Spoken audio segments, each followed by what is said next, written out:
Jersey গৰু পুহি আপোনালোকে ভাল পইচা এটা ইনকম কৰিব পাৰিব। সেইকাৰণে মই এই ভিডিঅ'টো দেখুৱাবলৈ আহিছোঁ। এজনী জাৰ্চি গৰুৱে যদি এদিনত আপোনাক মিনিমাম 500-600 টকা দিয়ে, তাতকৈ বেছিও দিয়ে, কিন্তু মই মিনিমামটো কৈ আছোঁ 500-600 টকা দিয়ে। যদি আপোনাৰ এমাহ ধৰে আপোনাৰ 15-16 হাজাৰ আপোনাৰ মিনিমাম দি আছে, তো ভাবি চাওক জাৰ্চি গৰুৰ ইনকমটো কিমান। যদি আপোনালোকে ধৰি লওক অকণমান পুঁজি আছে, তো আপোনালোকে ধুনীয়াকৈ জাৰ্চি গৰু পুহিব পাৰে আৰু নিজে খেতি কৰি ল'ব লাগিব। এইটো আপোনাৰ ঘাঁহ খেতিটো তো নিজে কৰি ল'লে আপোনালোকৰ পইচাটো ৰখি যাব আৰু লগতে দানা কিনিব পাৰে, আজিকালি দোকানত পায়। আৰু এই জাৰ্চি গৰুবিলাক ইয়াৰ পৰা মেলি নিদিয়ে, তো ইয়াতে থাকে জাৰ্চি গৰুখিনি আৰু ইয়াতে চাফ চিকুণ কৰে, খোৱা বোৱা ধুনীয়াকৈ ব্যৱস্থা কৰি দিছে, ইয়াতে খাই থাকে। আৰু এজনী জাৰ্চি গৰুৱে কৈছে ইয়াত 11 লিটাৰ 12 লিটাৰ 15 লিটাৰলৈকে গাখীৰ দিয়ে। তো আমি মিনিমাম ধৰি লওক 5-6 লিটাৰ যদিও পায় যে আপোনাৰ লোকচান ক'ত, তো সেনেকৈ আপোনালোকে পুহি এই গৰুৰ পৰা ভাল এটা পইচা ইনকম কৰিব। আজি মই আপোনালোকক দেখুৱাবলৈ আহিছোঁ এখন চৰকাৰী গৰু ফাৰ্ম। এই গৰু ফাৰ্মখন এইকাৰণে দেখুৱাবলৈ আহিছোঁ যে আমাৰ নিবনুৱা সংখ্যা বহুত বেছি। তো আপোনালোকে মানে জাৰ্চি গৰু পুহি গাখীৰ প্ৰডাকশ্যন কৰি ভাল ইনকম কৰিব পাৰিব। আপোনালোকক আহিছোঁ, তো আহক মোৰ লগত। এইখন হৈছে চব দাদা, এই চব জাৰ্চি গৰু। আচ্ছা, এইবিলাক হৈছে চব আপোনালোকে চৰকাৰী খৰচত পুহি আছে। আৰু ইয়াৰ পৰা ধৰি লওক এই গৰুজনী এইজনী কিমান লিটাৰ গাখীৰ দিয়ে?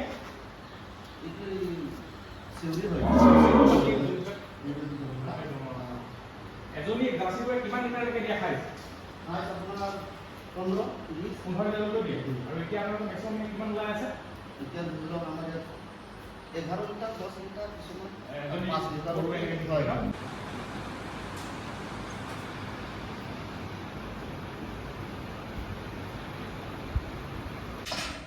তো এইখন চব কিমান ধুনীয়াকৈ বনাই দিছে ইয়াত।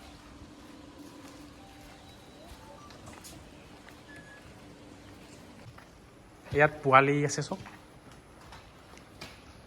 খুন্দিয়াব নেকি এইখিনি? এতিয়া দানা দি থৈছে ন? চব এইবোৰ দানা। এইটো কি হয়? এইটো মানে কি দানা হয় এইটো? আচ্ছা,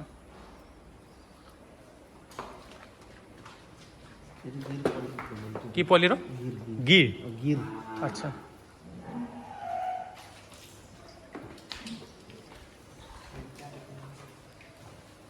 আমাৰ ইয়াত নিবনুৱা সংখ্যা বহুত বেছি। তো এনেকৈ জাৰ্চি গৰু পুহি ইয়াৰ পৰা এটা ভাল ইনকম কৰিব পাৰিনে নোৱাৰি? পাৰিব না? তো আপুনি কওকচোন, মানে পহিলা ষ্টাৰ্টিং কেনেকৈ কৰিব? ধৰি ল'লোঁ কাৰোবাৰ হাতত কম পইচা আছে, ধৰি লওক সি এজনী কিনিব। এনেকৈ পুহিয়ে ধৰি লওক যেতিয়া পোৱালি হ'ব তাৰ পৰা ধৰি লওক আপোনাৰ গাখীৰ প্ৰডাকশ্যন কৰিব। আৰু যিহেতু গাখীৰ 50 টকা 60 টকা গৈ আছে, তো যদি ধৰি ল'লোঁ 10 লিটাৰো দিয়ে, তো দিনততো ভাল ইনকম আৰু মাহত হিচাপততো বহুত ইনকম। তো আপুনি কি ক'ব?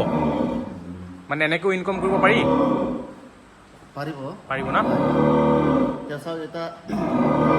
জাৰ্চি আপুনি গাই ল'লে অলপ কষ্ট আছে, কষ্টটো আছে, কষ্ট কৰিব লাগিব।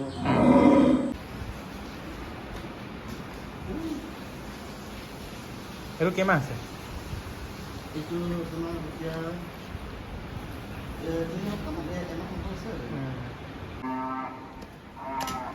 দাদা, আপোনালোকে ইয়াত ধৰি লওক এই যে গৰু পোৱালি হয়, এইবিলাকো চেল কৰে নাই এবাৰ?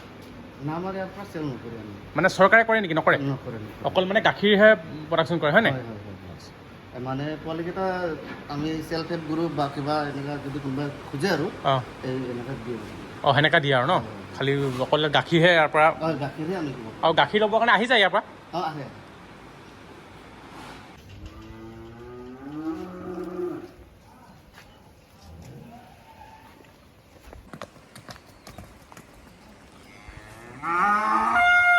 এতিয়া আমি এখনত সোমাম। ইয়াতে প্ৰায় 5-6খনমান আছে।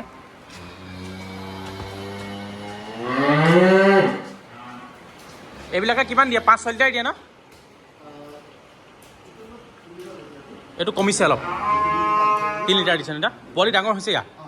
আচ্ছা, ডাঙৰ পোৱালিটো হ'লে কম দিয়ে আৰু ন? এইটো গাভিনী হৈ আছে? আচ্ছা,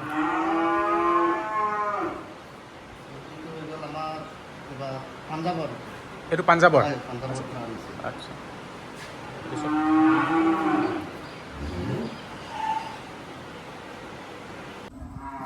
এখন নতুনকৈ বনাই আছে চব, সেইখিনি আছেই। তো এইখন নতুনকৈ কিমান ডাঙৰকৈ বনাই আছে।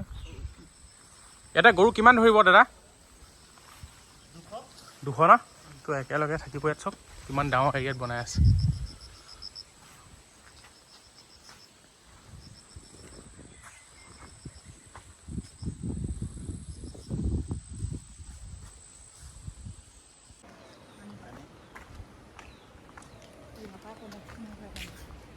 এগৰাকী বাইদেউ, তো এই ফাৰ্মখনতে বাইদেউ মানে কামৰ লগত জড়িত।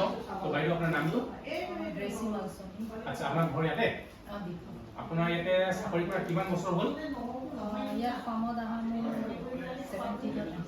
17 আহিছে। তো আপোনাৰ এই অফিচত কাম কৰি কেনেকুৱা লাগিছে? ভালে লাগিছে। আচ্ছা, তো বাইদেউক আমি জানিব বিচাৰিম যে ফাৰ্মখনৰ কিছুমান কথা। ফাৰ্মখন কিমান চনত বনাইছিলে বাইদেউ? আমি জনামতে 1971 এখন বনাইছিলে। তাৰপিছত ইয়াতে এমপ্লয় কিমান মান আছে? মানে টেম্পৰেৰী আৰু পাৰ্মানেণ্ট মিলাই অফিচিয়েল ষ্টাফটো আমাৰ 5 জন মান আছে। 5 জন আৰু ফাৰ্মৰটো 12 জন। আৰু ইয়াৰ পৰা আপোনালোকৰ এদিনত কিমান মান ধৰি লওক গাখীৰ প্ৰডাকশ্যন হয়? এইটো মানে গৰুবিলাকৰ এতিয়া গামিনী হৈ গ'লে কম বেছি যায় হৈ থাকে আৰু কেতিয়াবা কেতিয়াবা মৰ্ণিং আৰু ইভিনিঙত খিৰা এইটো কাৰণে মৰ্ণিঙত কেতিয়াবা 50 হয়, কেতিয়াবা ইভিনিঙত 30। এতিয়াতো গৰু কমি গ'ল সেইকাৰণে এনেকুৱা কম বেছি হৈ থাকে। আৰু এই গাখীৰবিলাক মানে ক'ত প্ৰডাকশ্যন কৰে? প্ৰডাকশ্যন মানে আমাৰ ইয়াৰ পৰা কিবা ডায়েৰী ফাৰ্ম আছে, তাতে লৈ যায়। ইয়াৰ পৰা লৈ যায়? ইয়াৰ পৰা লৈ যায় দিওঁ। আৰু যিকেইটা অলপ হয় পাছবেলা মানে গধূলি সেইটো অলপ লোকেল চেলত। ইয়াতে আপোনালোকে কেইটাইম খিৰাই? 2 টাইম, মানে ৰাতিপুৱা 1 টাইম আৰু গধূলি 1 টাইম। 3টামান বাজি। তো 2 টাইম খিৰাই। তো বাইদেউ, মই ভিডিঅ'টো বনাবলৈ এইকাৰণে আহিছোঁ। চব আমাৰ ইয়াত বহুত মানুহ আছে চাকৰি পোৱা নাই, বা বহুত মানুহে ভাবে কি কৰিম কি নকৰিম। তো মই ভিডিঅ'টো এইকাৰণে বনাব আহিছোঁ। চব ধৰি লওক জাৰ্চি গৰু পুহিও ইয়াৰ পৰা এটা ইনকম কৰিব পাৰিব। তো সেইটোকে মই জানিব আহিলোঁ যে পাৰি নে নোৱাৰি এনেকৈ ভাল এটা ইনকম কৰিব জাৰ্চি গৰুৰ পৰা? পাৰি ন? যদি চেষ্টা কৰে নোৱাৰা কামটো একো নাই। তো এটা গৰু লৈ পেলাই ভাল কৰি চোৱা চিতা কৰি যদি তাৰ পৰাই গাখীৰটো এদিনতো নহ'ব, হ'লেও লাহে লাহে হ'লেও লাভ নোহোৱাটো নহয়। লাভ আছে কাৰণে প্ৰায়কেইটাই এতিয়া পুৰা আৰম্ভ কৰি আছে। তো সেইটোৱে কথা।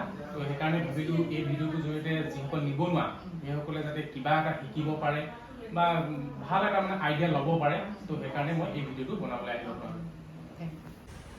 আৰু এই ভিডিঅ'টো মই এইকাৰণে বনাবলৈ আহিছোঁ যাতে চাওক আপোনালোকে মোৰ ভিডিঅ'টো চাই কিবা এটা শিকিব পাৰিব আৰু নিজেও আপোনালোকে এখন সৰু সুৰাকৈ জাৰ্চি গৰু ফাৰ্ম খুলি তাৰ পৰা আপোনালোকে গাখীৰ প্ৰডাকশ্যন কৰি ভাল এটা ইনকম কৰিব পাৰিব। আৰু গৰু পিছত বিকিলে তাৰ পৰাও আপোনালোকে ভাল ইনকম কৰিব পাৰিব। সেইকাৰণে মই ভাবিলোঁ আপোনালোকক ধুনীয়াকৈ আজি এই ফাৰ্মখন দেখুৱাই দিওঁ। আৰু এইখন আছে কাৰ্বি আংলং ডিষ্ট্ৰিক্ট মাঞ্জা, আৰু এখন সম্পূৰ্ণ চৰকাৰী হয়, চৰকাৰী খৰচত ইয়াত ধুনীয়াকৈ পুহি আছে। আৰু যিবিলাক আমাৰ গ্ৰুপ থাকে চেল্ফ হেল্প গ্ৰুপ, সেইবিলাকক চৰকাৰীভাৱে এই গৰুবিলাক দিয়া হয়। ইয়াৰ পৰা কোনো বিক্ৰী কৰা নহয়, কিন্তু গাখীৰ ইয়াৰ পৰা ধুনীয়াকৈ আপোনালোকে নিব পাৰে। যদি ফাৰ্মৰ পৰা নিবলৈ আহে আপোনাৰ 1 লিটাৰত 45 টকাকৈ লয়, আৰু যদি তেওঁলোকে দিবলৈ যায় তেতিয়াহ'লে 1 লিটাৰত 50 টকাকৈ এনেকৈ লোৱা হয়। তো যদি আপোনালোকে ভিডিঅ'টো চাই ভাল পায় আপোনালোকে শ্বেয়াৰ কৰি দিব, আৰু কিবা থাকিলে আপোনাৰ ধুনীয়াকৈ কমেণ্ট কৰি জনাব মোক।